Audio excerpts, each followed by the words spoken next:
Do you believe people can really change? Or do they just get better at hiding things? Are you ready for a shocking truth?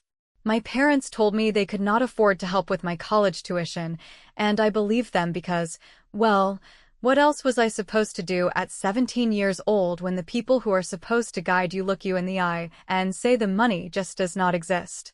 They sat me down in the kitchen, with that tone parents use when they want you to stop asking questions, and told me in soft voices that they wish they could do more. But life was expensive, bills were piling up, and I needed to be realistic. I remember nodding, feeling this heavy mix of guilt and shame, like I had even asked for too much by wanting what everyone else in my graduating class seemed to be getting without a fight. And I didn't scream or argue because at that age, you still have to believe that they know what they are doing, that parents never lie about things that serious, so I swallowed it down and told myself I would figure something out on my own.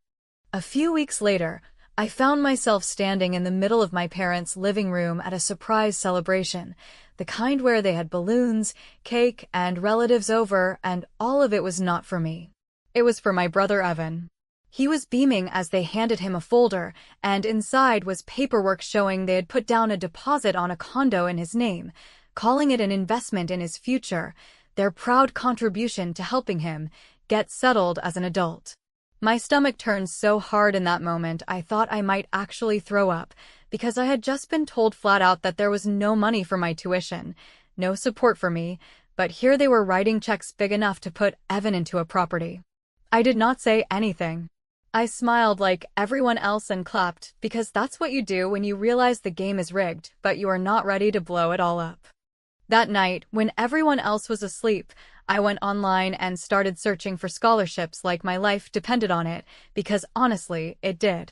I met with Jamila at the financial aid office, the kind of person who has seen kids in situations like mine more times than she can count, and she laid out every single option for me. I applied for merit scholarships, I signed up for a work-study position, and I managed to secure a spot as a resident advisor, which meant my housing would be covered if I was willing to basically babysit an entire floor of freshmen. I picked up a part-time job tutoring high school kids in math, even though it meant weekends would never really be mine again. By the end of that week, I had stitched together a plan that would at least give me a shot at surviving college without sinking into the kind of debt that follows you forever. The best part, though, was the first clean boundary I ever set with my parents. I went into the financial aid system and removed their contact information entirely. No more pretending they were responsible adults who could handle paperwork. I listed Jamila as my secondary contact because she had already done more for me in a handful of meetings than my parents had in years. That was my first real revenge, and it felt strange because it was not loud, it was not dramatic, but it cut them off from the very control they liked to use whenever it suited them. Of course, my silence did not last long before the family group chat lit up again with pictures of Evan holding his condo key, standing in front of his new place with this smug grin like he had earned it all by himself. My mom captioned it, "So proud of our boy, starting his future right," and I just stared at it, my hand shaking over the phone because I wanted so badly to reply with the truth. I didn't. Instead, I typed out one single message: "I'm covered for college. Please do not contact the aid office on my behalf." Then I muted the chat and sat back in bed, heart pounding, because it was the first time I had ever put my foot down without begging for their approval afterward. The irony hit me later that week when I overheard my dad telling one of his friends on the phone that he hoped I could find a way to pay for my school, while in the background Evan was talking about furnishing his condo and planning a housewarming. I realized then that they were never going to help me, no matter what excuses they gave, because their version of love was selective, and I wasn't the one they chose to invest in. What I didn't know at the time was that this wasn't just going to be a family disagreement. It was the first domino in a long line of choices that would eventually land me in a position they could never touch.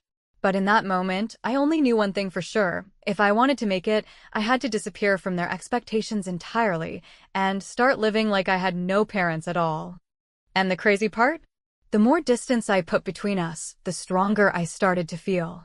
When I finally landed on campus that first semester, the excitement of being there was almost immediately swallowed by the reality that I was starting from a place where I could not afford to make mistakes.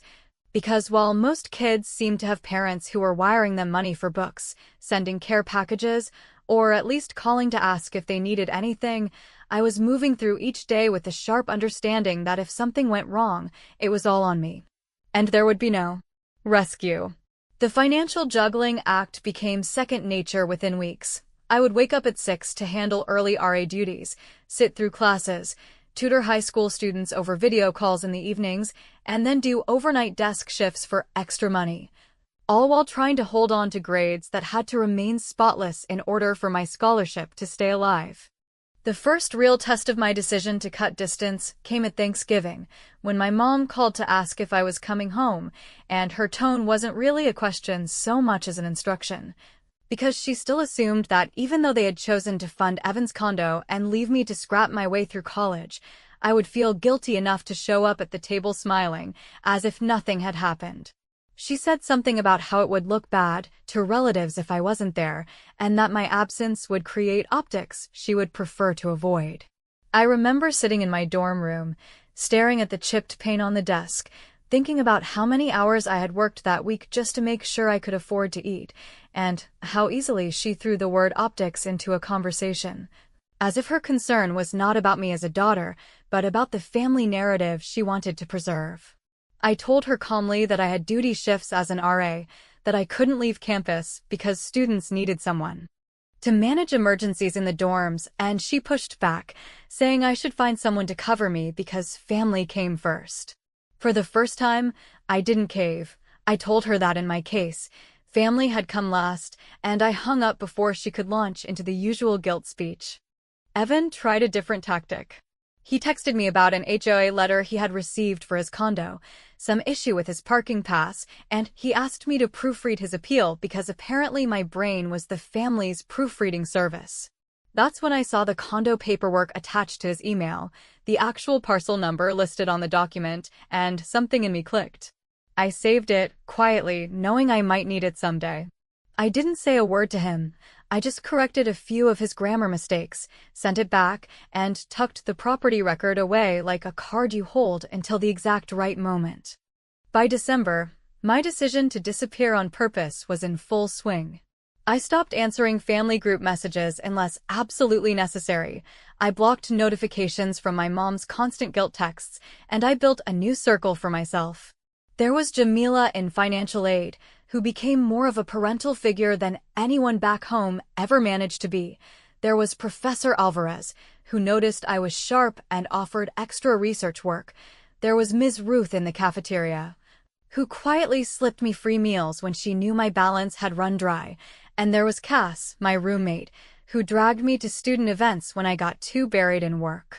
Slowly, I realized that the people who truly supported me were not the ones with my last name, but the ones who showed up when it was inconvenient, and that realization burned and healed me at the same time. Still, my parents didn't like being cut off, and it became clear they were not going to give up control without a fight. They started calling the school, asking about my grades, pretending they were just concerned parents who needed reassurance, and I found out through Jamila that they had even tried to get access to my financial records by claiming they were helping me manage things. That's when I discovered the power of FERPA. I signed a privacy hold that locked down all my academic and financial information, making it legally impossible for anyone, including my parents, to see anything without my explicit consent. That was my second major act of revenge, if you want to call it that, though for me it felt less like revenge and more like breathing for the first time without a weight on my chest. It was a paperwork shield, and it worked like magic. The family, of course, had no idea why suddenly doors were closing on them, why staff wouldn't return their calls, why the information they used to get so easily was suddenly out of reach. Around Christmas, my dad posted a photo online of Evan standing in front of his condo with a caption about how proud they were of both their kids, tagging Evan at his property and tagging me with an old high school graduation picture. I stared at that post for a long time, debating whether to correct the record, but instead I opened my laptop, pulled up the county recorder site, and typed in the parcel number I had saved. There it was, black and white, Evan's condo, deeded in his name, with my parents listed on the financial transfer documents. Proof. Evidence. The kind of thing that couldn't be spun into a story about timing or misunderstanding. And that's when I knew I wasn't just disappearing, I was building a record. Because if they ever tried to rewrite history, if they ever tried to claim they had supported me the way they supported him, I would have more than words to prove the truth. I didn't know when I would use it, but I knew that day would come, because people who depend on rewriting the past always push too far. And I was finally learning how to wait for the moment when silence does more damage than shouting ever could.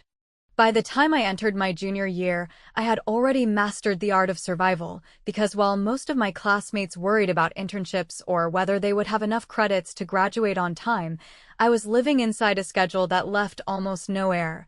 Balancing tutoring shifts, RA responsibilities, research work for Professor Alvarez, and an endless stream of scholarship applications that needed to be written with the kind of precision usually reserved for legal briefs, also I could keep the fragile structure of independence from collapsing. What kept me steady, though, wasn't just the grind, it was the clarity I was starting to develop about my parents, a clarity that came slowly at first, but hardened every time they tried to paint a picture of themselves as supportive guardians when, in truth, their version of support had been a selective investment in Evan's future, while my own future was left to chance. The shift really became obvious the semester I earned a departmental grant to attend a small symposium where I presented some research alongside graduate students. It wasn't a huge event by most standards, but to me it was monumental, because it validated that my work was not just surviving, but actually thriving. Professor Alvarez pulled me aside afterward and told me that if I kept my pace, an honors graduation was not just possible but likely. I felt something swell in me, the kind of pride that is quiet but undeniable, and I carried that home for winter break thinking maybe, just maybe, my parents would see me differently. But when I called to share the news, my mom's first response wasn't congratulations. It was a casual suggestion that perhaps I should acknowledge the family in my senior bio, a line or two crediting them for all the support they had supposedly given, because it would look better. I remember going completely silent on the call, because it was one of those moments where you feel the ground tilt beneath you, realizing that they were already rehearsing a version of history in which my achievements were partially theirs. That was the moment I started gathering receipts in a way that was deliberate and calculated. I took screenshots of the old text thread where they told me, flat out, that they could not afford to help with my tuition. I saved the photo of Evan with his condo key, smiling like the chosen one. I downloaded the bank transfer screenshots Evan had once accidentally airdropped during a party, showing the exact wire amount that had gone into his down payment. I kept the property deed from the county recorder's website with the date stamped just weeks after they told me money was non-existent. I compiled everything into a folder that lived on both a flash drive and in a cloud account under a name they would never guess. It wasn't about blackmail. It was about refusing to let them control the narrative, because I knew the day would come when they would try to stand in my spotlight and claim they had built the stage. Around this same time, the question of graduation tickets began floating around campus. Everyone knew they were scarce, 2 or maybe 3 per student, and families were already squabbling about who would get to attend. I thought about it for weeks, and then one afternoon, after a long meeting with Jamila where she helped me secure emergency housing funds for a student I was advising, I made my decision. When the dean's office emailed me to assign my tickets, I gave both names without hesitation: Ms. Ruth, the cafeteria worker who had slipped me meals when my balance was 0, and Jamila, the financial aid counselor who had fought for me more than my own parents ever had. It was not a petty choice. It was a deliberate act of loyalty, a declaration of who had actually been my family during the years that mattered. Of course, the confirmation email landed in my inbox just minutes before my mom texted me demanding 4 tickets, saying it was non-negotiable. The irony was so sharp I almost laughed, because while she believed she could dictate terms as if my graduation were another family-managed event, the truth was that the decisions had already been made, the tickets already claimed, and the people who earned those seats were the ones who would sit in them. I didn't answer her text. I placed my phone face down on the desk and let the silence stretch, because for the first time, I wasn't scrambling to justify myself or soften the blow. I also requested that Professor Alvarez be my faculty hooder at the ceremony, a quiet but meaningful gesture because he had believed in me when my parents acted like ambition was arrogance. The request was approved, and with that, the program began to lock into place, names printed, honors listed, seating arranged. Every detail I set in motion felt like another brick in a wall that protected me from their inevitable attempts to insert themselves. What made it all so strange, though, was the fact that I still felt a small tug of longing whenever I thought about them.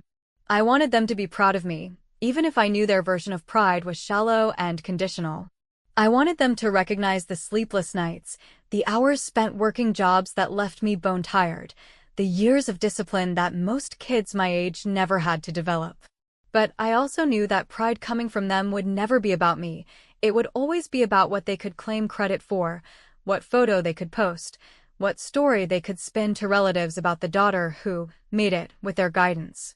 And I had no intention of letting that happen. So I kept gathering, kept documenting, kept building my quiet arsenal of truth. Because the more they tried to paint themselves as the architects of my success, the more determined I became to make sure that when the spotlight finally turned on me, the only people standing beside me would be the ones who had truly earned it. And what I couldn't have known then, but what I was beginning to sense, was that this entire careful build-up was heading toward a showdown I couldn't avoid forever, the kind where all the receipts I had collected would matter more than any argument I could make. Because sometimes the only way to silence a lie is to hold up the truth so plainly that no one can deny it. By the time spring rolled around and the campus started humming with the quiet panic that always precedes finals and graduation paperwork, I had reached a place where my calendar looked like a jigsaw puzzle that only I knew how to solve. And in that disciplined rhythm I felt oddly safe, because each form submitted, each deadline met, and each long email drafted in careful, measured language stitched another seam in the life I was building without parental scaffolding. Yet even as I settled into that certainty, the message I had been half expecting finally arrived, not from my mother or my father, but from the dean's office, with a subject line that carried the familiar scent of a problem wrapped in politeness, informing me that my parents had contacted the university to discuss the confusion regarding my graduation tickets and to request reassignment due to an alleged misunderstanding, which was almost amusing in a bitter way because nothing about this situation had been misunderstood on my side, and in fact, every part of it had been planned, documented, and confirmed with the kind of patience that does not wobble when someone raises their voice. I stared at the email for a long minute, then I read it again, noticing the precise phrasing that universities use when they want to be both firm and kind. A gentle reminder that under federal privacy rules the institution could not disclose or alter anything without my consent, and that any guest allocations were at the student's discretion and already finalized in the system, which meant the policy backbone I had trusted was holding exactly the way I hoped it would, and that my earlier decision to file a privacy hold had not only shielded my records, but also insulated my boundaries from emotional pressure dressed up as administrative necessity, because when people cannot find leverage through you, they try to find it around you. And I had sealed those routes in advance. I wrote back to the dean's assistant with a short, courteous note that confirmed my guests of record, thanked the office for honoring my privacy settings, and clarified that any inquiries from third parties should be routed to me and not acted upon without written instruction bearing my name. Then I sat back and let the quiet settle, because even though this whole mess was personal to me, I refused to treat the process as personal, since the process was where I won and the drama was where they always tried to win, and I was not going to step onto their stage when my own was already built and lit. Predictably, the next move came from Evan, who called late at night with a tone that tried to pass as concerned brother while carrying an edge of recruitment, like he had been drafted to run a charm offensive. And he said that mom was hurt and dad was disappointed and that they only wanted a photo at graduation like every other family, which might have had weight if we were talking about people who had shown up when there were no cameras. But in this case sounded like a request for access to a moment they had done nothing to earn, and I told him in a voice so calm it surprised even me that my 2 seats were for the 2 people who had actually kept me afloat when I was drowning. and that in our family of 4 people raised under the same roof, I was the only one who had been told there was no money for school while a property key was being engraved for him, a fact that would not be erased because it made them uncomfortable. He tried to pivot, said I was making it bigger than it needed to be, that parents make mistakes and that it was time to be gracious, and I let him talk while I opened the folder on my laptop that held the screenshots, the deed, the transfer slip, the message threads with dates that lined up like a row of dominoes, and I realized I did not need to send any of it, because the point of gathering proof was not to humiliate someone into truth, it was to keep myself steady enough to act without flinching. So I told him one last thing, which was that I had no intention of performing gratitude for people who had bought a narrative instead of buying books, and that if our parents wanted to be at my graduation, they could start by telling the truth out loud to me, in words that did not dance around the facts. The following afternoon, I posted a single message in the family group chat, not a speech, not a rant, just 2 dates set on one line like a ledger. The day they told me they could not afford my tuition, and the day the condo wire cleared for Evan, followed by 3 words that carried more weight than any paragraph I could have written. I remember it, and then I muted the chat again, because the point was not to pick a fight. The point was to anchor the story where it belonged, in time and in reality, and to make it clear that any attempt to repaint the past would slide off the surface I had lacquered with details. Meanwhile, I submitted the final program note confirming that Professor Alvarez would hood me, and when the departmental coordinator replied that the booklet was sent to print, I felt the quiet satisfaction that comes when you hear the door latch click and know there is no more reaching through the gap, no frantic 11th-hour adjustment that pretends a family's sudden enthusiasm equals years of labor. And I allowed myself a small smile because every administrative step I had taken was now lining up into a shield larger than any argument, a shield made of policies and signatures and deadlines that do not care about guilt trips. What I did not account for, though, was the last tactic my parents would try, which Evan delivered in a text just before midnight, a message that said they were driving and regardless. That Dad planned to speak to the dean in person because surely there was a way to accommodate parents who were only trying to support their daughter on her big day. And as I read it in the blue light of my screen, I felt that old rise of adrenaline I used to mistake for fear, but now recognized as readiness. The sense that I was exactly where I needed to be, with everything arranged, every receipt tucked away, every decision documented, and the only remaining question no longer about whether they would push, but about how I would choose to end the pushing. Which is a different kind of power entirely and, as I was about to learn, the only kind that lasts when the door you built is the door they cannot open without your hand on the handle. Graduation day arrived with a kind of surreal weight that only builds when years of exhaustion, silence, and carefully constructed boundaries converge into one moment that will either remain yours or be stolen by the people who once convinced you that you had no right to claim it. I woke early, not because I needed the extra time, but because my mind had been rehearsing this day for months, and by the time I zipped up the gown and adjusted the cap, I already knew the script my parents would attempt to play out, because they were predictable in their last-minute performances of concern, the kind that came less from love and more from fear of being excluded from the narrative. As I walked toward the auditorium with Ms. Ruth and Jamila beside me, the air felt thick not from nerves but from certainty, because I had orchestrated every detail so tightly that the only remaining variable was whether my parents would debase themselves publicly to force entry, and the truth was I almost wanted them to, not out of cruelty, but because it would finally make visible the thing I had been living for years, their desperation to rewrite a story that was already written in permanent ink. When we reached the entrance, I saw them immediately, my father in a pressed jacket, my mother in what I guessed was her version of a celebratory outfit, both of them standing stiffly in front of Dean Parker, who looked as though he had been cornered into a conversation he would rather escape. Their hands moved as they spoke, their voices low but insistent, and though I could not hear the exact words, I could read the rhythm. They were arguing, pleading, bargaining for tickets that no longer existed, because the 2 seats had already been assigned to the women who had been my lifeline when my own family had stepped aside. For a second, I considered walking over, announcing myself and ending the scene, But then I realized that walking past them in silence, head high, flanked by the two people who had carried me through the darkest stretches, was its own kind of statement, sharper than any confrontation. So that's what I did. I walked directly into the building with Jamila and Ms. Ruth.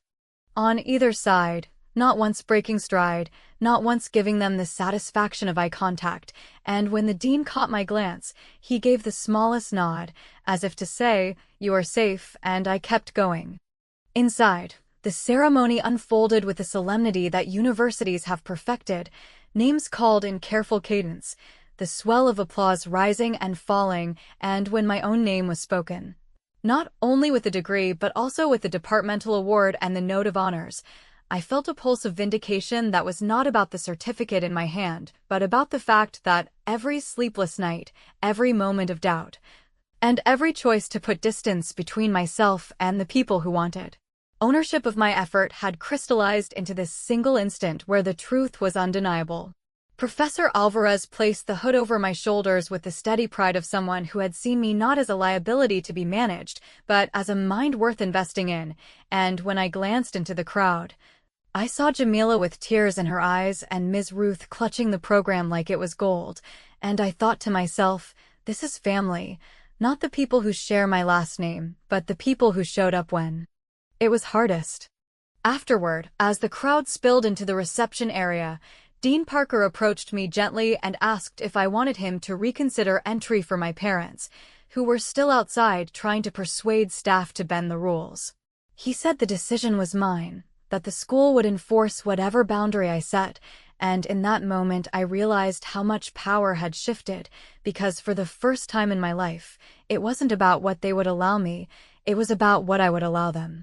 I told him calmly that they could only be admitted if they provided me, in writing, a simple statement acknowledging that they had refused to fund my education while simultaneously purchasing a condo for my brother, and that they were proud of me without claiming credit for the sacrifices they had not made.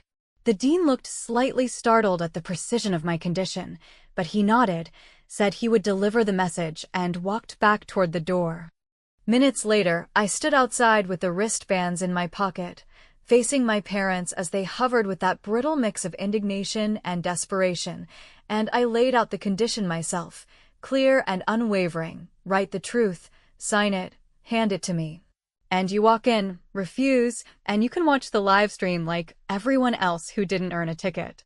My father sputtered immediately, launching into a speech about family unity, about public embarrassment, about how I was being ungrateful, but my mother's face betrayed something more complicated, a flicker of recognition that maybe, just maybe, she knew I was no longer a child they could gaslight into submission.